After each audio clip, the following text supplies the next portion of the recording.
Hey guys, I'm Richard Fitzgerald. This is Dubai Works, where we interview the business leaders making a difference in this great city. That business with scalability was very interesting to me.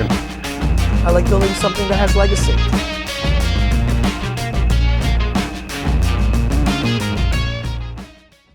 Welcome to another episode of Dubai Works Business Podcast. This time I'm recording in isolation from home, and I had the pleasure of being joined with Andrew Maskall.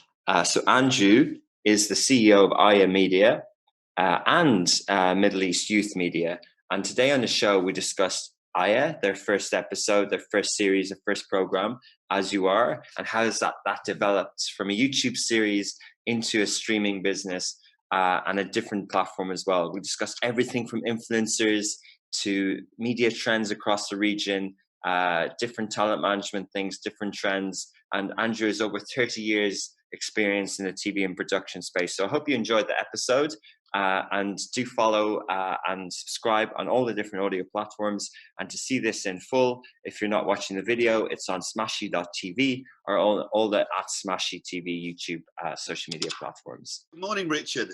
Nice to hear you and see you. Likewise, yes. And so you're in the production industry. Are you working at home at the moment? I am, yes. Yes, it kind of works for me, to be honest, because we do most of our productions on location. And anyway, it's just lovely here in Dubai at the moment, sitting outside as I am now. It's a pleasure.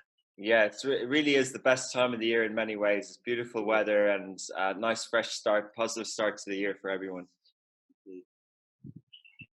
Indeed.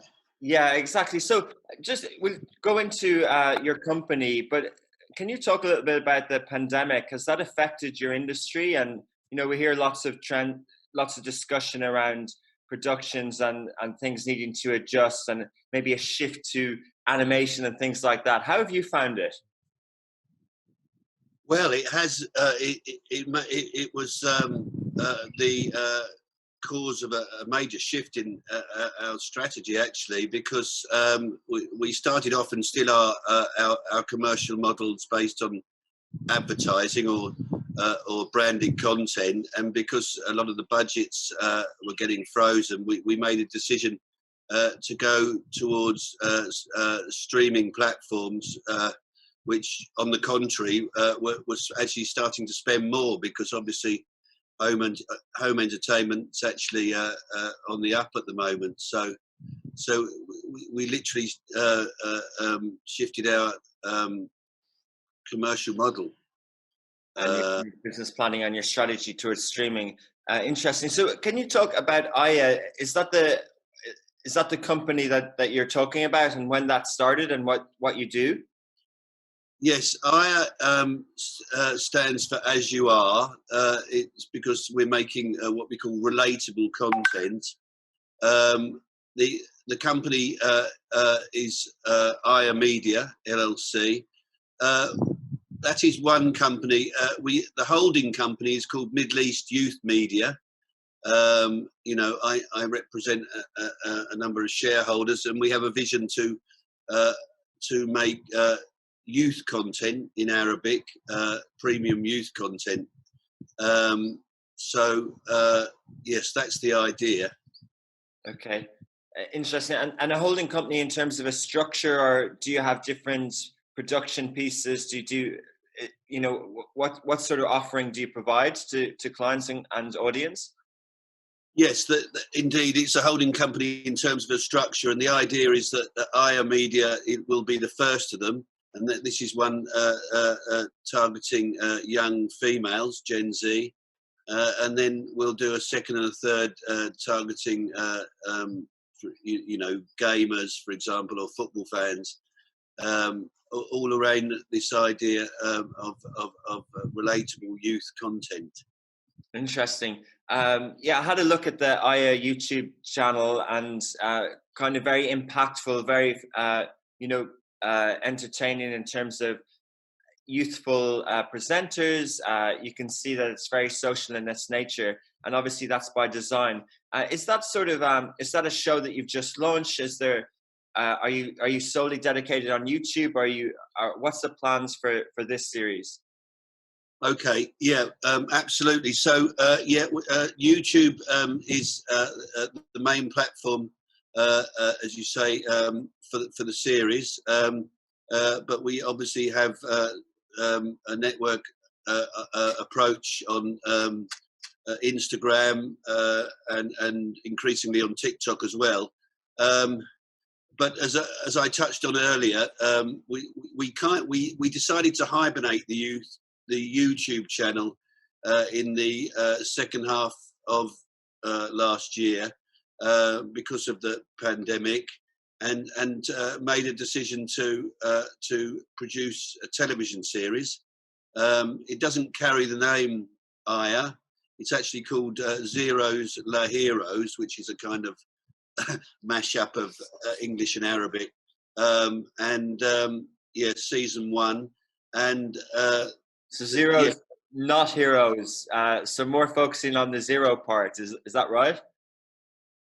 Well, it's kind of ironic because obviously the girls aren't zeros at all. It's the idea of the TV show is that you could call it the Middle East's next top influencer, but we haven't we deliberately haven't positioned it as that, although it is a competition, and you know it's led by a mentor who is a successful vlogger. Really, it's almost, you could almost say, you know, 4 want to be influencers, or do they really want to be influencers? Because along the way, on the journey, we examine really, you know, what is an influencer, and indeed, is it really a career you want to go into?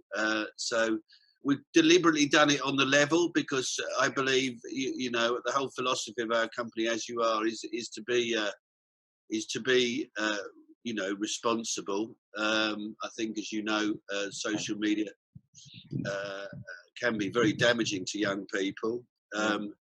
So we're not educational at all, but we're aware of that. You know, this whole aspirational idea, you know, these impossible looking women, you know, living perfect lives is something. I think the market is developing beyond that now into what we call relatable content. In other words, the presenter, even on TV, is on the same level as me. You know, it's especially for young people. You know, we relate very directly. Accessible, interactive, more dynamic, more two-way. Interesting. I'd love. We'll talk a lot more about the influencer space and about how you would produce such a show. But just before we pass it, you mentioned the youth media. Can we just dissect a little bit more? You know, we often see big statistics around population in the Middle East being under 30, and you know, varying on country, that's in the majority of numbers. And you know, but what does that actually mean? When some people talk about Gen Z or millennials, and other people say, well, obviously we need to produce content because younger people use mobile phones and social media. But from your point of view, and then there's issues that younger people in emerging markets and in transitional kind of societies, that issues might be different for younger people. How do you view that in terms of creating content, and what was your thesis for the group with regards to youth? Okay, yeah, great question. So it started, as I say, I am, you know, I've been in media, as I say, my whole career, 30 years, initially on the production side, but most of it as a marketeer. And, you know, I observed really that the young Arabs really gravitated to YouTube, you know, more, in fact, than anywhere else in the world, particularly in places like Saudi. Now, there are a number of reasons for that. One was because it's so open, the space, but 2, because I think television in particular wasn't really serving that audience at all. So they made YouTube their home and created a lot of their own content. You know, and a lot of it is really good vloggy content. So I saw that was the gap in the market that I observed. The next challenge then is really, can you make content that really they will relate to? That for me, the first thing to do is to find the right talent, find very relatable young people. And that's what we've been doing. So it wasn't necessarily just the YouTube piece, in terms of the pandemic, and you moved to streaming. It's almost platform agnostic. There's just a gap with. Yeah. There is this cohort of demographic, but it's just not being served by media in general. 1,000,000%, absolutely. It's very much driven by that. As you say, number of things. It's such a big slice of the audience here are young. It's such a young audience. 2, the timing is right. I mean, frankly, I was thinking about doing a football fan channel first. But because Saudi and MBS has opened things up for young women, the timing the timing's right to do something for young women now, and that's why one of the reasons why young women and some of our talent are Haliji, Saudi and Emirati. They're willing to get in front of the camera now and be very open. Yeah. They're expressing themselves. It's fantastic. Great, interesting. So with that concept, talking about the female space, a number of creators and directors and filmmakers have tackled this female empowerment in different ways. Even international brands have done campaigns around these issues. There's some publications across the region that tackle different parts of the topics, and I've seen some movies recently by Saudi directors on Netflix, showing the talent behind young females and ambition and the intelligence, basically. What sort of angles do you look at? Are you trying to kind of map things out? Are you just looking for stories, or how do you approach it creatively? Well, yes, a great question. I mean, first of all, this type of content is driven by their interests, their passion points, if you like. Okay. I mentioned, and when we launched frankly, it was a fairly narrow, focusing on one of the top interests, which is fashion and beauty. Not in a narrow sense. I mean, fashion and beauty is an amazing space, but because really through feedback from the talent, also from the crew, my crew and producers are all female as well. They said, we need to go wider than that. So so what's driving it is, as I say, all these, passion points. We're going to be doing episodes on fitness and starting up your own business. The television series, like I told you, is about being an influencer, which is an area of huge interest here, as it is among youth in the rest of the world. So that's if you like where we draw our inspiration or our facts and figures from, and then we've got a little format. I don't know how many episodes of you've watched on YouTube, but it's a very simple format. We bring in a guest, usually a guest influencer, might be someone like Haifa Basaso from Fly with Haifa, who's got a huge YouTube following and Instagram, and she comes in and sets them a challenge, and then really there's a reveal where she judges their performance. So it's a little competition. Very simple format, but the idea is it's very flexible and open, and it also allows the girls to be themselves and express themselves. So very versatile. Interesting. Great. Thanks for explaining that. So, so similar to maybe the talent shows in other markets or The Apprentice or things like that, but you have a different guest each time.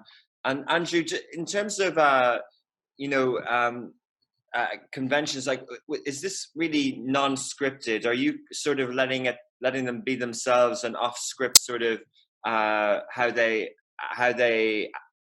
perform and what they say? Okay, well, you made 2 points there. To your first point, yes, similar to things like, say, Arab's Got Talent, but very different in the approach, because in those shows, which are much bigger in scale anyway, you've got a sort of mentor approach, if you like, that I was talking about, really, where the mentors are sort of up here, sort of judging down on these. This is all on the level with the audience. So even the influencers, the guests, or the host of our television show, she is on the level.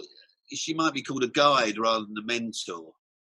So our whole approach is very much that relatable concept I talked about. So that's the first point you made. Your second question, remind me, was about, just in terms of are you producing non-scripted episodes? So yes, this is unscripted drama. Yes, it is. These girls they're all talented, interesting, but they're not actresses. They're not trained. So you've got to give them scenarios rather than scripts. But within that scenario, you're usually looking for a story. You're aware of the different characters of each of your girls, your talents, and you're setting things up. You're aware of certain triggers, so you want to create drama. So this is how reality drama works. Yeah. Interesting. And before we move on to sort of YouTube and the series and the platforms and questions around that, just finally on sort of content around female, this topic of As You Were and Zeros La Heroes, are you these topics are kind of accessible to people who aren't in that demographic? For example, you and I would like to watch this because we'd like to see what's happening in that group and in that mindset. Is that what are you trying to create universal sort of populist material here? Well, that's a great question, Richard, and very much so. So, in the television series, for example, we feature the girls' families, so we get their perspective on social media as well. So we're aware, really, that this is something. The whole influencer space, for example, is intriguing to everyone, isn't it? And so yes, this is certainly of universal interest, and even beyond the Middle East. So we're definitely going to subtitle this series, and I think people around the world will find it fascinating. Really, I mean, I think the press, the media, does tend to sort of categorise, say, Arab women. Say that they're closed off and the rest of it. Well, believe me, they are not. They are strong young women. It's not like that at all.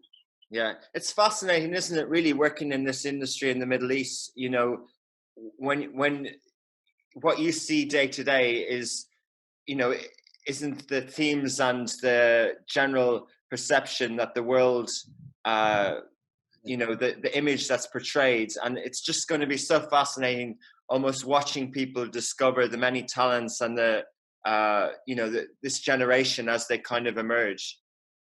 1,000,000%. I think this is a good time to be a young person in the Middle East. I really do. And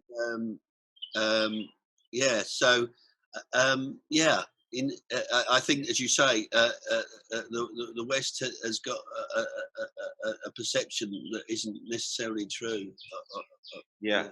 And what about influencers, Andrew? Do you find them difficult to deal with, as is another perception? Or how would you, let me phrase it more diplomatically, how would you compare dealing with influencer talent and regular industry actors' talent? Oh, another great question. Put it this way, for sure, influencers are aware of their value, and you know, some very aware of their value. So yeah, negotiations can be difficult, and persuading them that it's of mutual interest.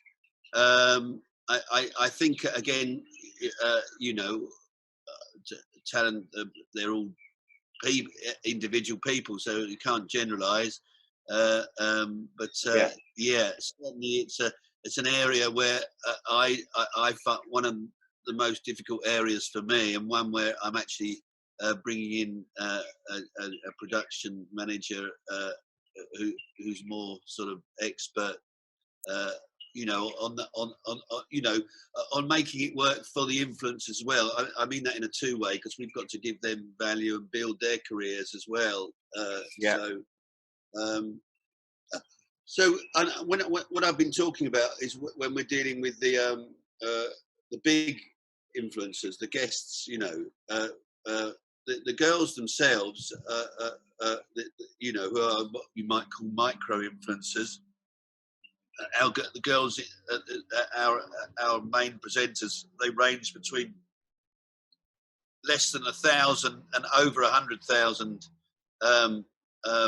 followers, but they're still what you'd call deliberately micro influencers. So they are, so they are obviously on this journey with us, and you know, more manageable, you know, because the job is to persuade them that, you know, we're here on this journey together. If it's a big hit, then you're going to benefit from it as well. And yes, there's also an element of competition between them. We've now got, I think, over 10 girls in the squad. So obviously, it's a bit like managing a football team. You know, you're going to make the first team. Yeah. I hope they don't see this if you do. No, I'm sure they all get picked. They're all in the team. Obviously. No, but the point is that every episode only has like 3 to 4 girls in each episode, so they're not all in every episode. Yeah. So many interesting questions around the influencer space, and maybe we'll just talk about it for a little while. You know, the commercial side of it is one aspect, and I think negotiating for content, I assume, as you alluded to, is tricky because of what, you know, influencers were paid a lot of money. There are examples of cost per post. They obviously have a livelihood, and they, you know, many of them do it full time, but it sort of sets standards. And then where do we go from here? And then there's all the rules around, you know, labeling things as sponsored. What is authentic? Am I doing a marketing job? And then there's the career aspect to it, which is, okay, sure, you can have revenue for commercial appearances, but are you a creator, and are you building a portfolio of, you know, work that you can kind of, that you can fall back on in the future? Do you think it's maturing? Are the people that you speak to, Andrew, sort of recognizing that, okay, if I do 3 or 4 series episodes here, this could lead to something else? I certainly think it's maturing. It's probably got a long way to go. It's still very much a blossoming young industry, and it's going to get, obviously, it's going to become more. If it's going to be, I don't think corporate's the right word, but certainly the big media companies are going to get involved somehow, because at the moment it's, as you say, a diaspora of lots of individuals, you know, all learning from each other, from what their content is.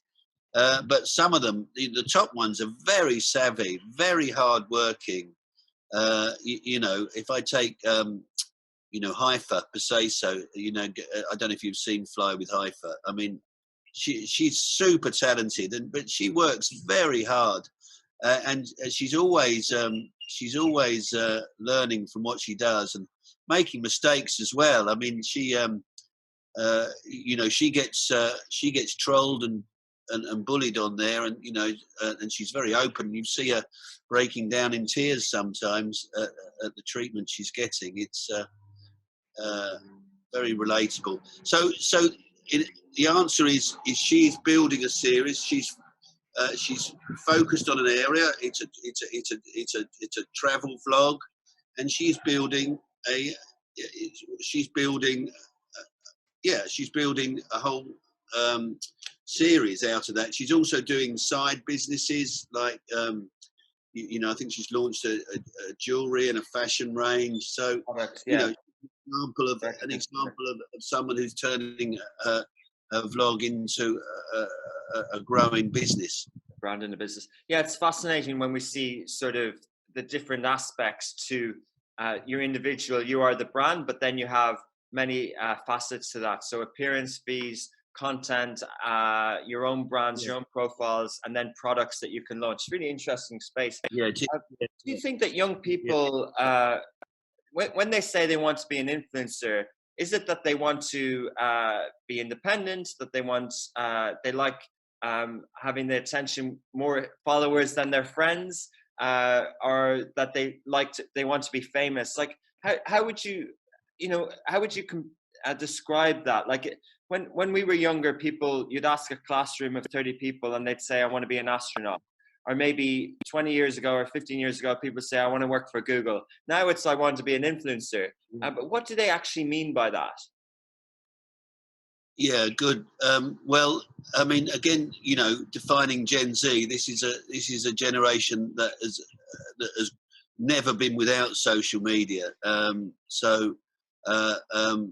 First of all, you see how comfortable they are in front of the camera. That's one of the reasons you get good content, relatable content out of them, because there's no filter. So they're very natural in this space, first of all, and then they get their they follow their influencers very closely. So you remember that boxing fight that happened between the big, huge British and the huge American vlogger. Both of them were gamers, actually, but they ended up having a boxing fight. They weren't professional boxers, but it got a bigger following, a bigger audience than I don't know. The heavyweight finals. It's ridiculous, and I watched that.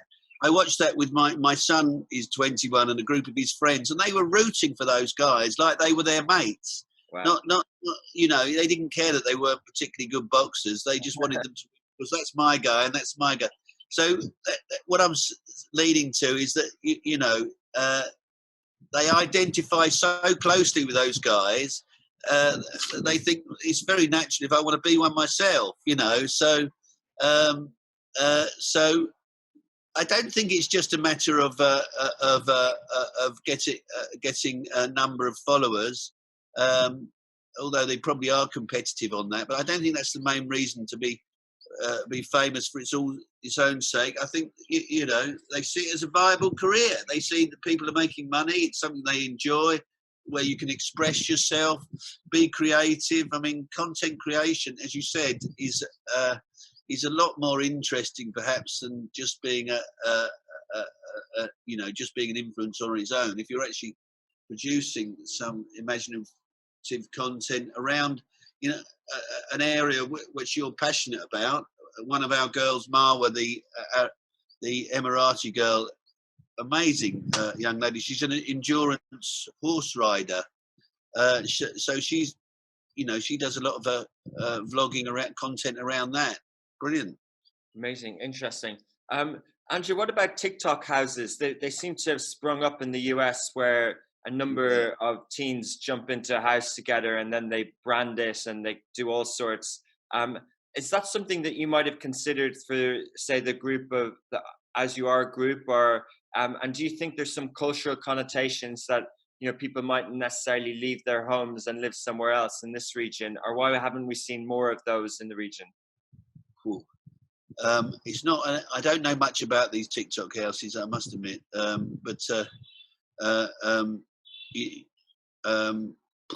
If it's happening the way I can certainly see it happening here, and TikTok has grown so quickly here, hasn't it? I'm still learning about TikTok. I've got to be honest with you. It's certainly an area we want to get into more.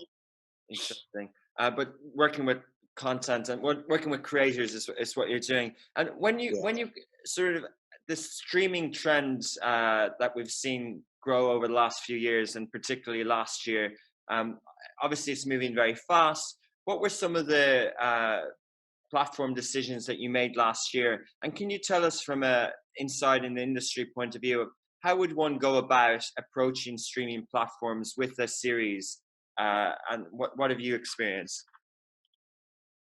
Interesting, yeah. So yes, they're growing. I mean, we've got Netflix, but we've got the likes of NBC Shahid now, making a decision to be the Netflix of the Middle East, and they'll do that by having more Arabic content.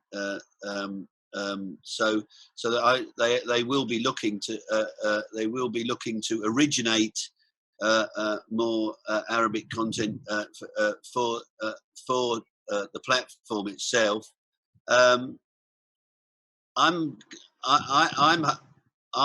What I'm looking and hoping will happen is like in the UK and most of the West, is you get a growing independent production sector.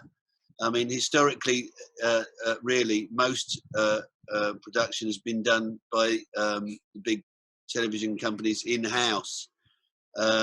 So I'm hoping that this, they've got this big need for huge machines that need more and more content. So I'm hoping that they start looking more to the independent sector for that content and give that the independent sector a chance to grow, be more competitive and more creative.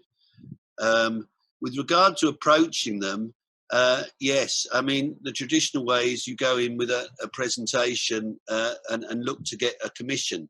It's not easy going to the stations with a concept at all. It can take a lot of time. We decided to fully fund our series, which means that you're going to them not with a concept, you're going with a finalized product. So we believe in it. We believe that what we're doing, we believe in it so much that we're going to just take the finished product to them, to the various channels and see, which is the best fit on both sides, on which channel it goes. Getting funding, I mean, I getting funding for a series is not easy because it's expensive. I obviously you have to do a business plan around each individual series you're doing and persuade your shareholders that you've got a meaningful investment.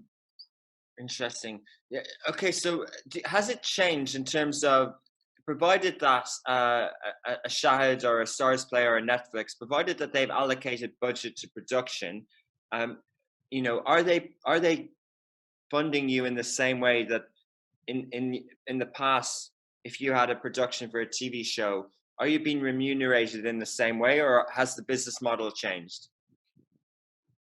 No, it hasn't changed. It's always been the same. As you say, there's the two approaches. You approach to get a commission, in which case the television company will pay you up front, and the television company will pay you up front, and then they very much own and control the series. Or the way, as you say, we're doing it, which is going with a fully funded approach. So both approaches have always been there. I think what it's changing maybe with streaming platform is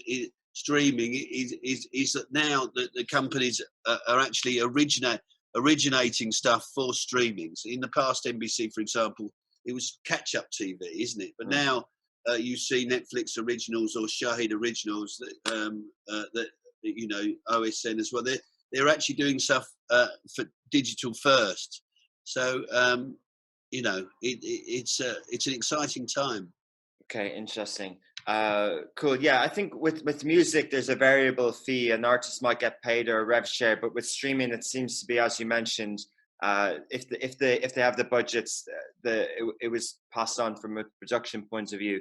So, do you think it hinders or harms sort of launching on social first, or do you think that helps? And if you're speaking to a streaming platform, would they like to see the fact that you've got a presence online as well? Would that help them make a decision? I hope so. It should do. I mean, what they should see is, one, it's a great seeding ground anyway for your talents.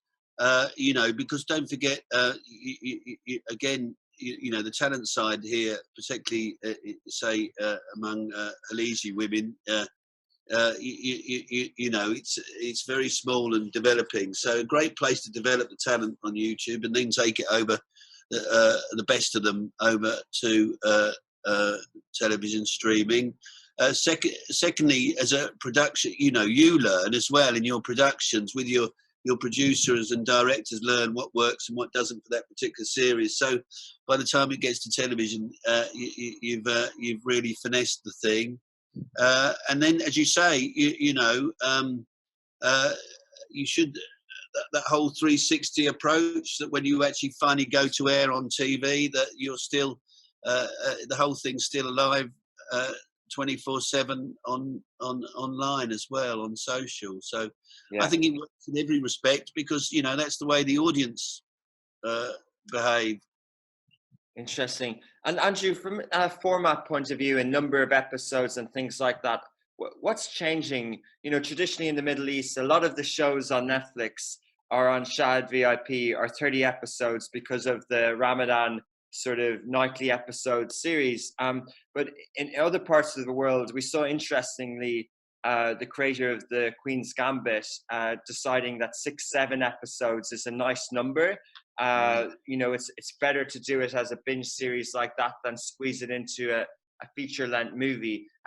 What are you seeing as the demand, and what are your views on it? Well, certainly binge watching is, I remember when we first came across the word when I was working at NBC 10 years ago. But I mean, that's when I came across but it has become a driver. Yeah, people like to watch that. Yeah, maybe 12 episodes is too much to watch in over one weekend. But if it's 6 or 7, it's just about right, isn't it? Squeeze it in, a few late nights. Yeah. As you say, that's the beauty of it, is television. Everything had to fit a schedule. Now, really, you can do whatever you like, can't you? So, I guess that's going to happen increasingly, I'm sure. Yeah. Okay. And did you consider launching a sort of an OTT direct-to-consumer platform as well? Are you leading with sort of the brand's category kind of positioning shows that you're doing at the moment? Not at all. I believe in the expression "fish where the fish are at."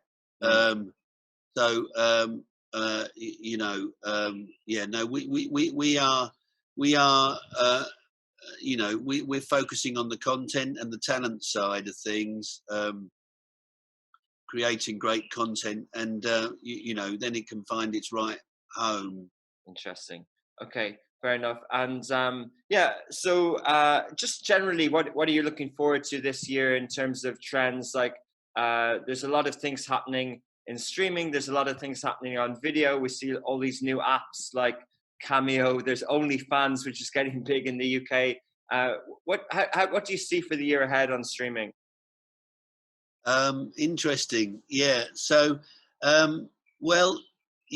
mean, as you say, I think you're seeing streaming going beyond drama now. In the past it was primarily drama. With the HBO and the Netflix, it started.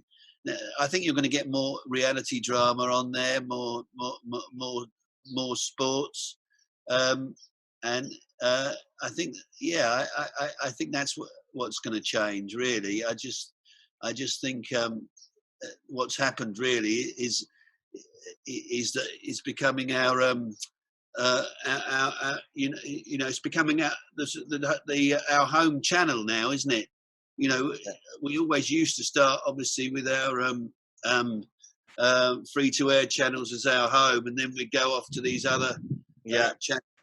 Now, it's the other way around. I think television is always going to be there for the live events and for the news, but for everything else, I think streaming's going to grab it, I'm afraid. Yeah, interesting. So we'll be app flipping instead of channel flipping as we did in the past. Jumping around all these different providers and managing our subscription bills. I know. Too much choice. It's doing my head. So much. Amazing. Just finally, before we go, you obviously have a background in production and you're quite familiar with the region with NBC, and you produce shows for Saudi Arabia. What's happening in Saudi in the cinema space seems to be different to what's happening in the US. How do you view that? Like, there's so much cinemas opening up, there's so much demand, yet at the other part of the world, we have this debate around, our cinemas are closing and we're releasing movies at the same time what's your kind of take on that? Okay, well, look at the wider world first. Cinemas are not going to die. They are endlessly imaginative, and they've had to develop before, and they'll develop again. There's much more experience-based, things that build on the community experience. We saw stuff that makes the whole cinema experience more immersive.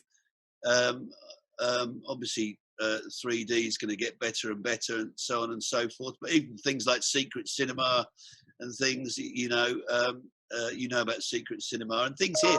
I think a friend of mine took a daughter to a snow experience where it was freezing. It was snowing while you were watching a snow. I don't know. So, but the cinemas are going to have to fight to stay relevant because home entertainment's just getting better and better, isn't it? Bigger screens, better sound systems. And it's also immediately accessible. I think COVID's probably accelerated that process. With regard to Saudi, again, it's another exciting development over there, and hopefully they do use it to grow local talent. For sure, Interesting. Well, thank you so much for taking the time today, Andrew. You've intrigued us more with what you're doing. I'm definitely going to watch the show episodes now on YouTube and wait for the new show come on the platform. I'll be looking to see which one. And hopefully catch up again in the future as you do more in the production space. For sure, yeah. Do keep, as I say, the YouTube series is coming back now. We've got a number of partnerships lined up, and Zeros La Heroes. I'll let you know when and where we launch it, but we're very excited about it, and I've really enjoyed the discussion. Thank you very much, Richard. Look forward to next time. Perfect. All right. Well, have a good weekend. Thank you, Andrew. Hey guys, I'm Richard Fitzgerald. This is Dubai Works, where we interview the business leaders making a difference in this great city. That business with scalability was very interesting to me. I like building something that has legacy.